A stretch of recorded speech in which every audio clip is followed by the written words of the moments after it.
बंगाल चुनाव से पहले सियासी संग्राम तेज। ईडी की रेड के बाद बीजेपी टीएमसी आमने सामने। कोलकाता में आईपैक से जुड़े ठिकानों पर प्रवर्तन निदेशालय की छापेमारी के बाद पश्चिम बंगाल की राजनीति में भूचाल आ गया है। विधानसभा चुनाव से ठीक पहले इस कार्रवाई को लेकर भारतीय जनता पार्टी और तृणमूल कांग्रेस आमने सामने आ गई हैं। मुख्यमंत्री ममता बनर्जी ने आरोप लगाया है कि बीजेपी ईडी के जरिए टीएमसी की चुनावी रणनीति और संभावित उम्मीदवारों की सूची चुराने की कोशिश कर रही है। ममता का दावा है कि यह कार्रवाई पूरी तरह राजनीति से प्रेरित है और इसका मकसद बंगाल चुनाव से पहले टीएमसी को कमजोर करना है। इस पूरे घटनाक्रम की आंच दिल्ली तक पहुंच गई।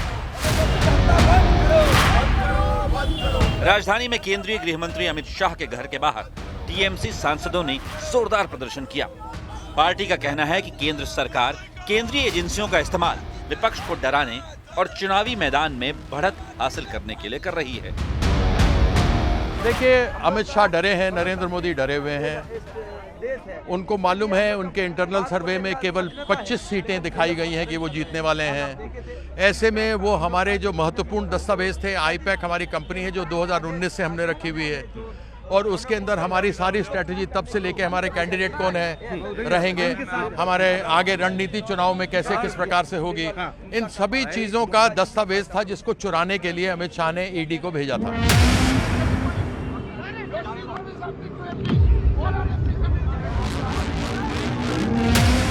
वहीं बीजेपी ने पलटवार करते हुए कहा कि ईडी की कार्रवाई पूरी तरह से कानूनी है और ममता बनर्जी ने जांच में बाधा डालते हुए संभावित सबूत हटाए हैं। बीजेपी का आरोप है कि मुख्यमंत्री ने कानून से ऊपर खुद को रखने की कोशिश की है और इसके लिए उन्हें जवाबदेह ठहराया जाना चाहिए।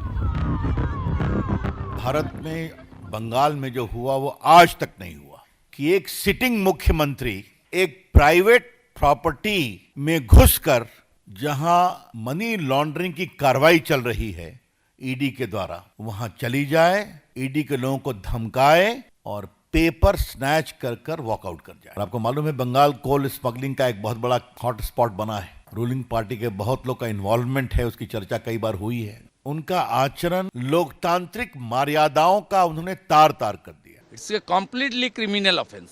2021 में हमने देखा एक सीनियर पॉलिटिशियन, एक चीफ मिनिस्टर जो संविधान हाथ में रखते हुए ओथ लिया है, उनका इस तरीके से कार्रवाई सीधा संविधान के ऊपर हमला है। इस विवाद में अब कांग्रेस भी कूद पड़ी है। कांग्रेस पहले ही ईडी को बीजेपी का एजेंट बता चुकी है।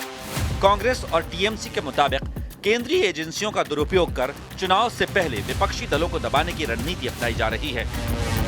हम एक न्यूज़ फ्लैश पे देखते हैं ना कि ईडी की रेड, बस 3 शब्द ही देख लें, हमें समझ में आ जाता है कि किसी गैर भाजपा राज्य में ईडी पहुंच गई। ईडी, सीबीआई और इनकम टैक्स को भारतीय जनता पार्टी अपनी निजी सेना मान के चलती है, प्राइवेट आर्मी बना के चलती है। राजनीतिक जानकारों का मानना है कि बंगाल चुनाव से पहले ईडी की यह कार्रवाई चुनावी माहौल को और ज्यादा ध्रुवीकरण की तरफ ले जाएगी।